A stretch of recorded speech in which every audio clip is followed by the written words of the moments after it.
समारोह में कितने भाई हैं जो मोहब्बत किए हैं? एक बार हाथ उठा के बता दो जाए। क्या बात है। जो मोहब्बत किए हैं उनके लिए भी और जो नहीं किए हैं उनके लिए भी हैप्पी वैलेंटाइन डे के दिन मेरा टी सीरीज कंपनी से एक सॉन्ग आ रहा है। हिंदी सॉन्ग का रीमेक है। गाने का टाइटल है तुम्हारे सिवा। मुझे आशा और भरोसा विश्वास है कि 14 तारीख को हमारे भोजपुरिया जहान परिवार संसार उस गाने को देखोगे तो उस भाई को दिल से दुआ दोगे। जियो रे बेटा, जियो रे भाई, जियो रे दोस्त।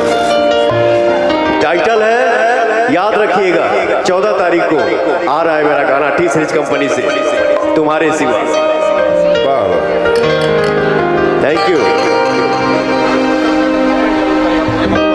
और कितना भी बिजी शेड्यूल हो, मैं जब गाना गाता हूँ, रिलीज होता है, कमेंट 1 लाख 2 लाख 5 लाख 7 लाख जो भी आता है, मैं निश्चित चैन से बैठ के गाड़ी में जब जाता हूँ कहीं तो अपने भाइयों कह के कमेंट पढ़ता हूँ। दिल गदगद हो जाता है। लव यू यार, आप लोग इतना प्यार करते हो मेरे से।